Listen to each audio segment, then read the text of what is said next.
remember this man or what he said. We had already decided our success signal before advancing for the attack, and it was like Bravo company's success signal, Oye Aaya, and which was passed to our CEO Colonel Joshi on the radio set. And after the another bunker was captured, my company's success signal was Yeh Dil Mange More. The guys were so highly charged up that they're wanting that some more bunkers should have been there and we would have got the more chaps. They were words that moved a nation.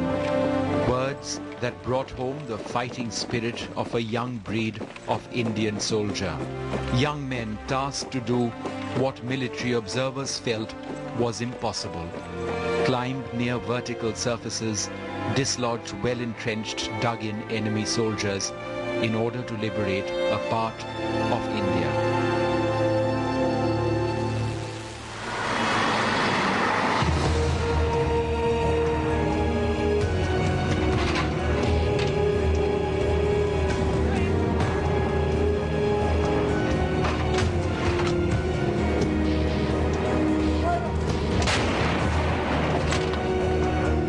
In the summer of '99, in a war broadcast to your homes, a war taking place far, far away in the mountains of Kashmir, a war that was nonetheless just a click of your TV remote away. It was a war that rejuvenated nationalism, pride in the nation, and pride in the ability of 20-something Jawans, young soldiers who didn't think twice about marching to their deaths. India had a new set of young heroes: Vikram Batra, Yogendra Singh Yadav, Manoj Pandey, Sanjay Kumar.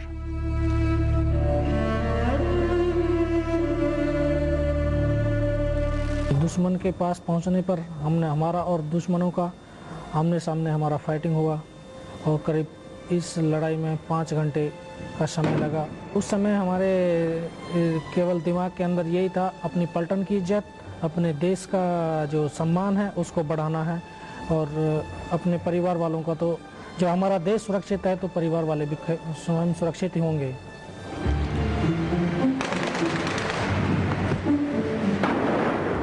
They were fighting in a place, on terrain, in climatic conditions, close to hell.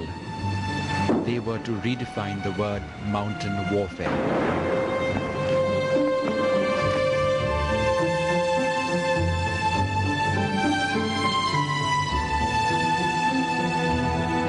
This is the man who ordered them to fight to the death if necessary.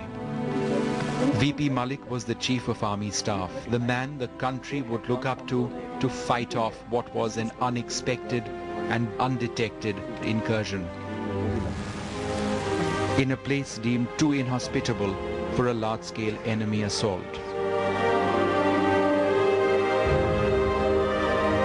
As Army Chief, Malik knew that war and death were synonymous terms, but still, it was his job to give the order sending young Indians into what was the lion's den. The hardest occasion for me, or the hardest time for me every day, was my first morning briefing, where they gave me account of the casualties of the previous 24 hours. You know, every time you winced when you came to know the number, and you felt bad. I think I can say the same thing for the Prime Minister.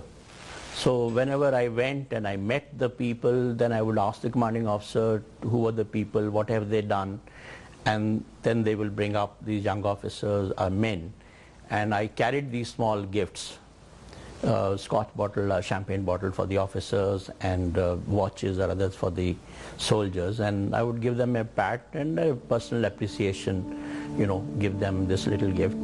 By May 1999, this is what had happened.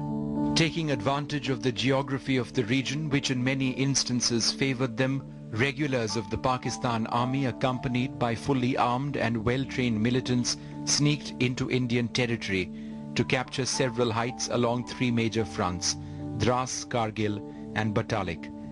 The initial target was this, National Highway 1A, the only viable road link between Srinagar and the Ladakh region. If the highway fell, Ladakh would have been in peril.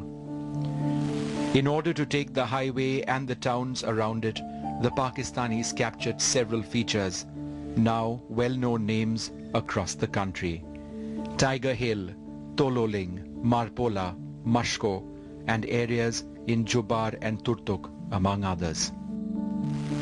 If the Indian Army was overwhelmed at the extent of the Pakistani intrusion, then they were perhaps equally overwhelmed at the sight of a large number of young Indian television journalists arriving at a place where angels fear to tread.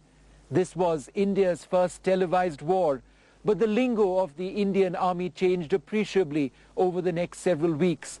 Those young, intrusive, perhaps irritating television journalists were soon seen to be force multipliers, as it became clear that their reportage had a huge impact on international opinion.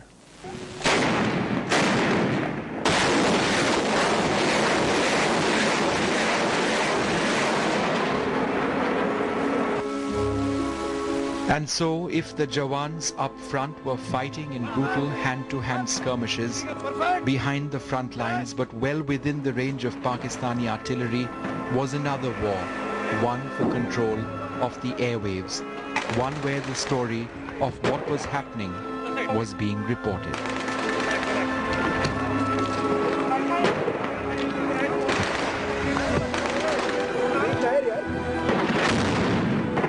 All of a sudden, Kargil and Dras became household names as the nation tuned in to catch the latest on what was happening on the war front.